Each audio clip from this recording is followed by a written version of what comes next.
이어서 목포와 순천 연결해 지역 소식 전해드립니다. 먼저 목포입니다.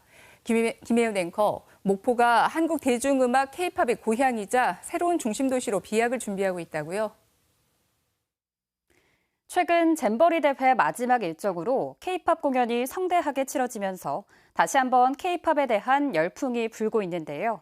목포에 눈물을 부른 이난영 선생의 자녀들로 구성된 김시스터즈가 K-팝의 원조이고 목포를 K-팝의 홈타운으로 육성해야 한다는 주장이 제기돼 관심을 모으고 있습니다. 김광진 기자의 보도입니다. 지난 1959년 미국 라스베가스에 진출한 김시스터즈입니다.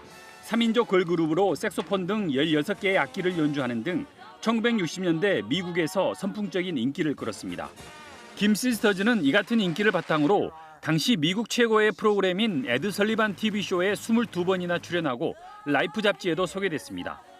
미국 라스베가스의 네온 박물관과 라스베가스 대학교, 그리고 케이블 방송인 히스토리 채널 등은 이 걸그룹을 미국에 진출한 한국 최초의 K-팝 스타로 평가했습니다. 김시스터즈는 목포의 눈물을 부른 가수 이난영이 1959년 자신의 딸들과 조카로 결성해 미국에 진출시킨 걸그룹 가수. 전문가들은 이난영과 김시스터즈 전시관 주최로 열린 포럼에서 1930년대부터 한국 대중음악의 원조인 가수 이난영과 그 딸들로 이루어진 김시스터즈가 한국 대중음악사에 한 획을 그었다고 평가했습니다. 우리나라에서 최초로 미국으로 진출했던 첫 번째 걸그룹이 김시스터즈거든요.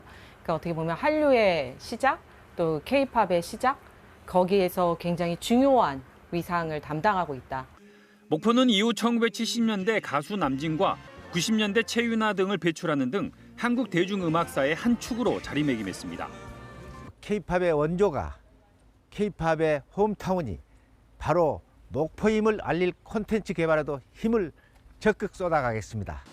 목포시가 K-팝의 원조로 재평가되면서 한국 대중음악의 중심 도시로 새롭게 거듭날지 주목됩니다. KBS 뉴스 김광진입니다. 교사들이 학부모 민원 부담에서 벗어나 교육활동에 전념할 수 있도록 전남교육청이 교육활동 보호 대책을 수립했습니다. 이번에 수립된 대책을 보면 우선 교사의 개인정보 보호를 위해 개인의 전화번호를 비공개하고 교육활동 침해 사안이 발생할 경우 피해 교원 지원을 위해 변호사를 지원합니다.